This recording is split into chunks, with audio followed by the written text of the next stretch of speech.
To endure the pen, उस pen के through जाके वो अपना जीवन नष्ट कर रहा है। यानी कि वो ऐसी कौन सी चीज़ें जो उसे इतना पुश कर रही है, वो बातें। तो जैसे हम समाज की आपने बात की, मैं यही कहता हूँ कि आपने एक बहुत अच्छी बात कही कि आदमी इतना मतलब अशक्त हो जाता है, और उस स्थिति में मुझे आपको ये नहीं लगता कि जिसको हम समाज कहते हैं, और हो सकता है दर्शकों को ये बात ठीक नहीं लगे जो देख रहे हैं उनको, लेकिन ये भी कहीं एक कड़वा सत्य है कि जब आदमी इस तरह के एफर्ट्स करता है तो ये सारी की सारी समाज ने उसको इस स्थिति में पहुंचा दिया, और वो जो पावर थोड़ी देर के लिए आती है, वो समाज ने उस पर जो जिस तरह की ज्यादतियां की होती है, वो पावर भी कहीं मुझे लगता है वो हाथ ही समाज के होते हैं, उस व्यक्ति के रहते नहीं उस वक्त। जो समाज उसको इस स्थिति में लेके आता है, वो हाथ ही उस समाज के होते हैं कि लो आप जाओ और हमें आपकी ज़रूरत नहीं है। जी,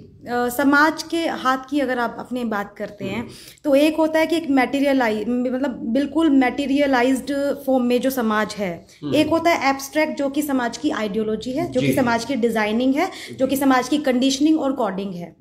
इसमें दो चीज़ें दोनों ही काम करती है, अलग अलग पर्सन पे अलग अलग कारण हो सकते हैं, लेकिन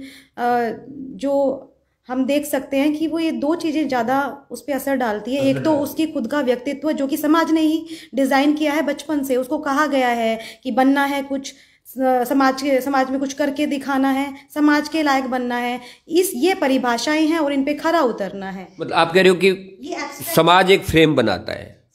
और उस फ्रेम में अगर वो फिट हो गया तो समाज के लिए वो बहुत कामयाब व्यक्ति है। वो फ्रेमिंग में अगर वो नहीं, उससे छोटा रह गया, उससे फ्रेमिंग से बाहर निकल गया तो खत्म हो जाएगा समाज के हिसाब से,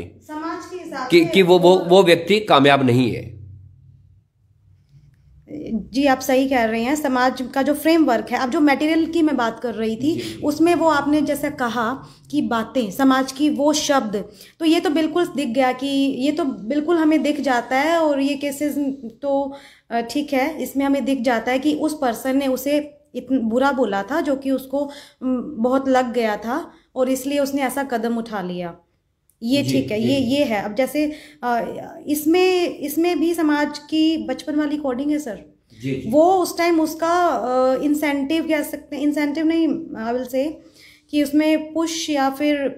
एक उसको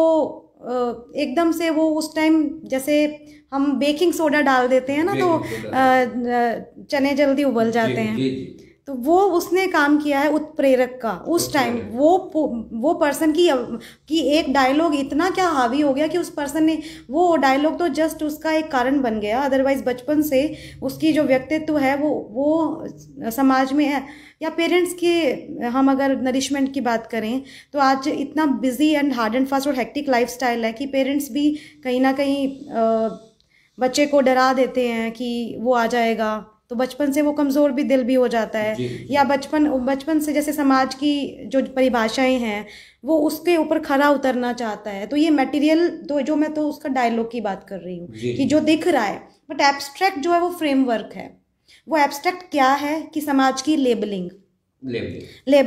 तो वो पर्सन पहले से ही टूटा हुआ है। वो सोचता है कि मैं अनवर्दी हूँ, मेरी कोई वैल्यू नहीं है, और इसलिए वो छोटी सी बात भी उसके दिल पे लगती है। अदरवाइज आप किसी जिसको हम स्ट्रॉन्ग पर्सनैलिटी कहते हैं, वो स्ट्रॉन्ग पर्सनैलिटी भी इसलिए होती है कि उसके बचपन से, पेरेंट्स को अकेला मैं जिम्मेवार नहीं कहूँगी, क्योंकि उसके आसपास उसके टीचर्स भी होते हैं, सराउंडिंग्स में टीचर्स भी होते हैं, बट पेरेंट्स का रोल ज़्यादा बड़ा होता है। इसीलिए पेरेंट्स एंड टीचर्स की बात करें तो वो पर्सन अपने आप को अनवर्दी फील करने लग जाता है। और अब इसके कारण में जाते हैं कि वो पर्सन अपनी वैल्यू क्यों, अपने आप को वैल्यू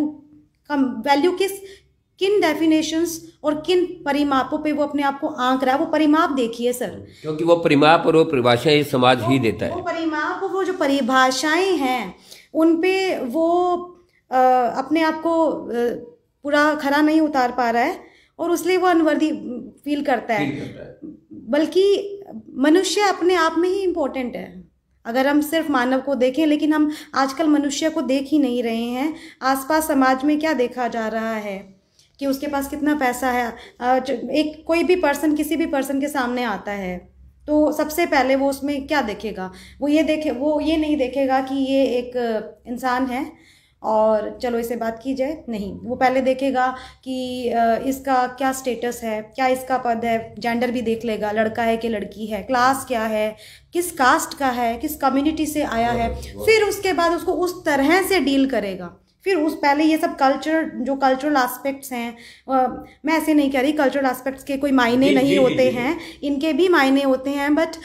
हम पहले से ही, जिसे हम फैलेसी कहेंगे, क्योंकि हमने हम ये समाज पूर्वाग्रह से ग्रस्त होकर बात करता है, ये पूर्वाग्रह से ग्रस्त होकर बात करता है, हमने पूर्वाग्रह बना लिए कि ये तो होते ही ऐसे हैं, तो इसलिए वो जो पर्सन है उसके सामने डेफिनेशन रखी जाती है कि ये बनना है और ऐसे ही बनना है, तो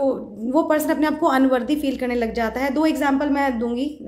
जो कि अभी इन्हीं हाल ही में मेरे साथ भी हुए हैं। कुछ दिन पहले एक फ़ोन आया था, तो मैंने फ़ोन किया था, मुझे कोई काम था, तो मैंने कहा कि मैं रूपाली बोल रही हूँ, तो वो सर थे, तो उन्होंने थोड़ा सा रूपाली बोल रही हूँ, ठीक है, तो वो थोड़े बिजी थे एक्चुअली, तो फिर मैंने थोड़ा सा पोज दे के ये बोला कि सर मैं assistant professor working at Karanpur Shri Ganganagar बोल रही हूँ। मैंने लेबल लगाया, और लेबल लगाने देते कहते अच्छा ये बताइए ना, फिर कहते हैं अच्छा ये बताइए ना, ये है बताने वाली बात। और अब ये देख लीजिए, मुझे ज़्यादा एक्सप्लेन करने की ज़रूरत नहीं है कि मेरे लेबल की वैल्यू है, एक इंसान की वैल्यू नहीं है। और दूसरी बात, कल फ़ोन आया, एक्स सैनी बोल रहा है, कोई एक्स सैनी बोल रहा है, और उसने मुझे फ़ोन किया, जैसे मेरा फुल नेम रूपाली सैनी है, तो उन्होंने यही कहा कि मैंने आपको इसलिए फ़ोन किया क्योंकि आप भी सैनी हो, मैं भी सैनी हूँ, तो इसलिए मुझे लगा कि आपको फ़ोन करना चाहिए, आप मेरी हेल्प करेंगी। तो मैंने कहा कि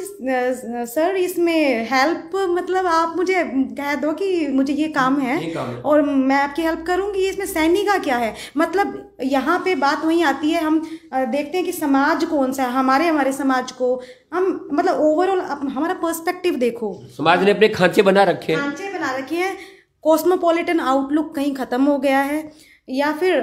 चलो सभी आउटलुक्स की बात छोड़िए सर, आप सिंपल सी ये बात देखिए कि हम मानव को कहीं भूल गए हैं, और वो मानव जब सिर्फ मानव रह जाता है और लेबल अपने ऊपर नहीं लगा पाता है, देर सवेर नहीं भी लगा पाता है, तो वो अपने आप को फिर इस समाज के लायक से नहीं समझता, क्योंकि समाज के फ्रेमवर्क में फिट नहीं हो रहा है। और एक बात ये भी मैं पेरेंट्स के लिए कहना चाहूँगी, जो कि मैंने ऑब्जर्व किया, जैसे मैं बच्चों से बातचीत करती रहती हूँ और पेरेंट्स से भी मिलती रहती हूँ, पेरेंट्स बच्चे जो स्पेशली जैसे कि पिछले साल एक ही हफ्ते में 5 से 6 सुसाइड हुए थे, जो कि बहुत हिला देने वाली बात थी हमारे एरिया में, जो कि बहुत हिला देने वाली बात थी। 5 to 6 suicide within a week, and that too by mostly they were youth, they were from very young age, उन्होंने सुसाइड किया। तो इनमें क्या रहा, जैसे मैं बातचीत करती हूँ, पेरेंट्स अपने बच्चों से कैसे बात कर रहे हैं, वो क्या कहते हैं, देख बेटा ऐसा वैसा कुछ हुआ ना तो मैं तो तेरे को मार दूंगी, मम्मी कहती है या पापा कहते हैं मैं तो तेरे को मार दूंगा, या कुछ पेरेंट्स इसको ऐसे कहते हैं, ऐसा वैसा क्या आप टैबू बना रहे हो, पहले तो आप उसको टैबू बना देते हो, फिर बच्चा उसको, अब बच्चे में क्यूरियोसिटी होती है, अब वो क्यूरियोसिटी हो गई, वो उसको एक्सप्लोर तो करेगा। देखो आप उसे नहीं रोक सकते, बच्चा एक पूरा अपनी आप में इंडिविजुअलिटी या इंडिविजुअल पर्सन है, यू कांट स्टॉप इट। तो पेरेंट्स क्या कहते हैं, और ये मैं अपने एक्सपीरियंस से कह रही हूँ, ऐसा नहीं है कि मैंने कहीं पढ़ा है, मेरे जो बच्चों ने मुझसे शेयर किया या पेरेंट्स ने भी मुझसे शेयर किया। दूसरी बात ये डायलॉग बोलते हैं कि ऐसा वैसा कुछ हुआ तो देख तेरे पापा मर जाएंगे, और क्या है ये ऐसा वैसा, क्या ऐसा वैसा होता क्या है। और तीसरी बात जो कि हम जैसे अभी ये डायलॉग खत्म हो रहे हैं, जिसको जो ऑनर किलिंग में आते थे, वो ये बोलते थे कि मेरे टाइम में ये डायलॉग बोला जाता था, मुझे नहीं बोला गया बट मेरी फ्रेंड्स तो थी ना, मुझे आई एम हैप्पी कि मुझे नहीं बोला गया। तो इसमें ये था कि देख इधर अगर कुछ किया ना, देख यहीं ये जो घर है ना, इसका आंगन है, यहीं गाड़ देंगे, इसके ऊपर तुलसी का पौधा लगा देंगे और किसी को पता नहीं लगेगा तू गई कहाँ, ठीक है। तो अब देखो वो जो बच्चा है वो किसको कहेगा, जाके किसको कहेगा, अपने उसके पास पीयर ग्रुप है, उसका पीयर ग्रुप भी उसके जैसा ही है, सलाह देने वाला कौन है, या फिर वो किसी गलत व्यक्ति के हाथों में पड़ेगा। डिप्रेशन पहले से है, समझ कुछ पहले से नहीं आ रहा, हार्मोनल चेंजेस हो रहे हैं। और क्योंकि मैं ये बात सुसाइड से इधर इसलिए ले आई क्योंकि मोस्टली इसी एज में सुसाइड हुए हैं अपने एरिया में। पहले से हो रहा है और वो डिप्रेशन और जाता है। इसके बजाय अगर पेरेंट्स कितना